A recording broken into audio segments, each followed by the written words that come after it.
போன வருஷம் நான் தாய்லாண்டுக்கு கிளம்புறதுக்கு முன்னாடி ஒரு புதிய ட்ராபிக்கல் ஃபிஷ் தான் எங்கள் வீட்டில் செட்டப் பண்ணிட்டு போனேன் நான்.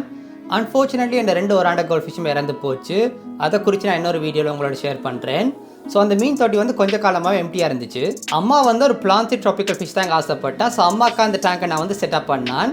எப்படி இந்த டேங்கை செட்டப் பண்ணான்னு இந்த வீடியோ மூலமாக உங்களோட ஷேர் பண்ணுறேன்.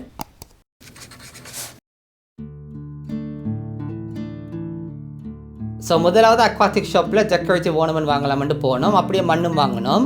இது வந்து ஒரு பிளான்சி டேங்கண்டுபடியாக எசைலியா ரூட் ஸ்ட்ரக்சர் டேங்க்கில் வைக்கலாம்னு பிளான் பண்ணான். பொக்கூடும் பார்த்தனா நான் இது வந்து தண்ணியுடைய கலரை வந்து ப்ரௌன் ஆக்கிடுமெண்டபடியாக அவாய்ட் பண்ணினான். ஒரு மரத்துடைய அமைப்பில் எசைலியா ரூட் ஸ்ட்ரக்சரை தேடினான். எதிர்பார்த்த மாதிரி ஒன்று கிடைச்சது. கொஞ்சம் காஸ்ட்லி தான். இந்த பீஸ் வந்து 38 பவுண்ட்ஸ். இதன் மேலே யாவ மொசை ஒட்டி வளர விட்டு ஷேப் பண்ணி இது பார்க்குறதுக்கு ஒரு மரத்தை போல இருக்கணும். அதான் பிளான். இதுதான் இந்த மீன் தொட்டியுடைய ஷோ பீஸ். நிறைய ஆப்ஷன்ஸ் இருந்தது. அம்மா இந்த ஒன்று தான் தெரிவு செய்தவா. நல்ல டீட்டெயில்டாக இருக்குது. Hand crafted and painted. 25 pounds இந்த ஓர்னமெண்ட்டுக்கு. கோல்ட் ஃபிஷ் மீன் தொட்டிக்கு நான் வந்து கருப்பு மண் போட்டிருந்தேன் நான். ஆனால் இந்த டேங்க்கு நான் வந்து லைட் கலர் மண் தான் பயன்படுத்தினான். மீதி தேவையான பொருள்களை எல்லாம் நான் டெலிவரி மூலமாக எடுத்தேன் நான். யூகேல ஸ்வெல் என்ற கம்பெனியில் மீன் சம்மந்தப்பட்ட காரியங்களை நான் ஆன்லைனில் வாங்குறேன் நான். அமேசானில் சில பொருட்களை மலியாக போட்டிருந்தபடியாக அமேசான்லேயும் வாங்கினான். ஏற்கனவே கனஸ்டர் ஃபில்டர் இருந்தது. ஆனால் புதிய ஃபில்டர் ஸ்பாஞ்சுகள் வாங்கினான். இது வந்து மெக்கானிக்கல் ஃபில்ட்ரேஷன் மட்டும் இல்லை. இந்த ஸ்பாஞ்சுகளில் பெனிஃபிஷியல் பாக்டீரியா கொலனைஸ் ஆகி இது வந்து ஒரு பயாலஜிக்கல் ஃபில்ட்ரேஷனும் கூட. கனஸ்டர் ஃபில்டரில் நான் ஊழும் வச்சேன் நான். இது வந்து தண்ணியை நல்லா கிளியராக மெயின்டைன் பண்ண உதவும். சின்ன குருணி பார்ட்டிகல்ஸ் எல்லாம் ட்ராப் ஆகும்.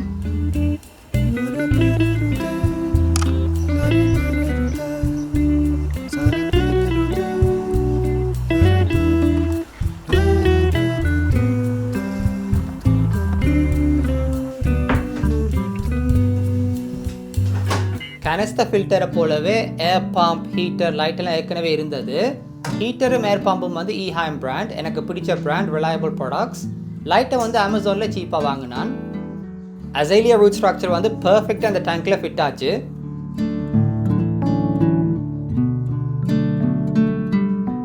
டேங்குடைய ஒரு பக்கம் நான் வந்து மண் போட்டு விட்டேன் நான். அடுத்த பக்கம் நான் வந்து வால்கானிக் சாயில் போட்டு விட்டேன் நான். இந்த பகுதியில் தான் கூடுதலான பிளான்ஸை நான் வந்து நட்டு விட்டேன் நான். இந்த சோயில் வந்து ஆரோக்கியமான செடி வளர்ச்சியை ஊக்குவிக்குமாம். அப்புறமா இந்த டேப்ஸும் நான் வந்து சோயிலுக்குள்ள நட்டு விட்டேன் நான். பிளான்ஸுக்கு தேவையான நியூட்ரிஷன்ஸ் இந்த டேப்ஸில் இருக்காம்.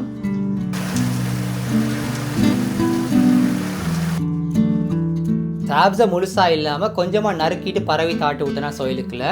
கொஞ்சத்தை நான் வந்து பவுடர் ஆக்கிட்டு நான் வந்து மண் போட போகிற இடத்துல பரவி விட்டேன் நான். இதுக்கான காரணம் வந்து நான் வந்து மண்ணில் புல் நட்டு விட்டேன் நான். ஸோ அதுக்கு தேவையான நியூட்ரியன்ஸ்.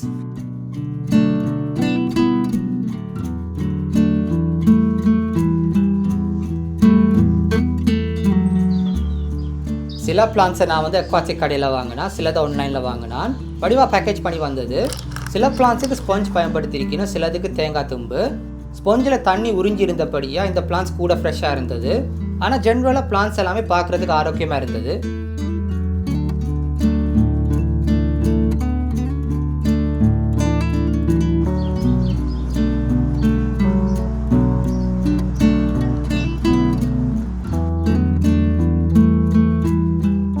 ஓகே மக்களே, இது வந்து ஒரு முக்கியமான ஸ்டேஜ்.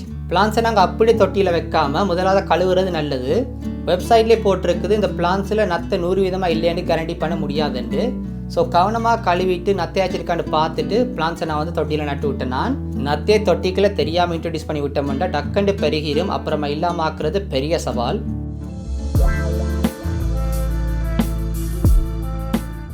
பிளான்ஸ் எல்லாத்தையும் செட் பண்ணதுக்கு பிறகு நம்ம மெதுவாக தண்ணியை தொட்டியில் நிரப்ப ஆரம்பித்தேன் நான். அப்புறமா ஃபினிஷிங் டச் குருணி கல்லுகளும் பெபிள்ஸும் நான் தொட்டிக்கு ஆட் பண்ணான். இது வந்து எதிர்பார்த்த விஷயம்தான். எசைலியா ரூட் வந்து மிதக்குது. ஆனால் எந்த செடிகளுமே தண்ணியால் நிரப்பிக்கல கிளம்பி வரையில. கொஞ்ச நாளில் பார்த்தா சில செடிகளுடைய இலைகள் வந்து கரைஞ்சு கொண்டிருந்தது.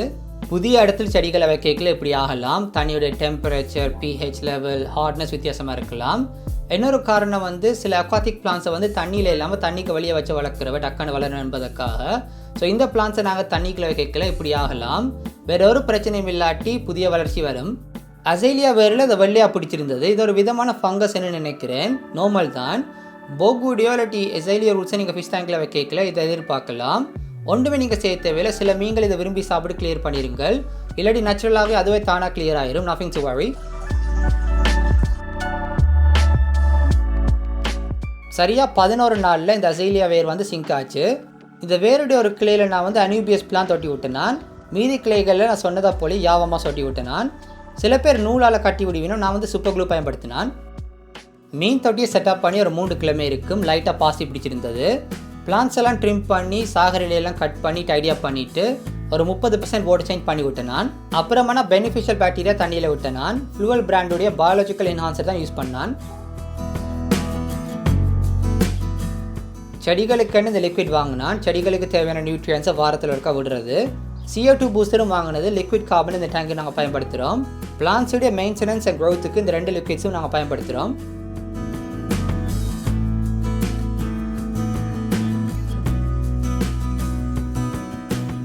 இந்த வீடியோக்கள் டேங்கை செட்டப் பண்ணி 1 மாதத்துக்கு பிறகு எடுத்தது. புது வளர்ச்சியெல்லாம் வந்து பிளான்ஸ் எல்லாம் பார்க்குறதுக்கு ஆரோக்கியமாக இருக்குது. இந்த அனியூபியஸ் யாவமாஸ் எல்லாம் படர்ந்து நான் ஆசைப்படுற அந்த மரம்லுக்கு உருவாகிறதுக்கு டைம் எடுக்கும். பிளான் பண்ணதை போல் வெட்டிகரமாக அந்த டேங்கை செட்டப் பண்ணியாச்சு. அம்மா டேங்கை பார்த்துட்டு சந்தோஷப்பட்டவோ அவருக்கு செட்டப் பிடிச்சிருக்குது. உங்களுக்கும் ட்ராபிக்கல் ஃபிஷ் டேங்க் செட்டப் பண்ணுற பிளான் இருந்தால் இந்த வீடியோ மூலமாக உங்களுக்கு ஐடியாஸ் இன்ஸ்பிரேஷன் கிடைச்சிருக்குமென்னு நம்புகிறேன். இன்னொரு வீடியோவில் இந்த தொட்டியில் என்ன மீன்களை விட்டு நாங்கள்ட்டு காட்டுறேன். இந்த வீடியோ பார்த்ததுக்கு ரொம்ப நன்றி. இன்னொரு வீடியோ மூலமாக உங்களை சந்திக்கும் வரை உங்களோட பெரிய Sanjay. God bless. Take care.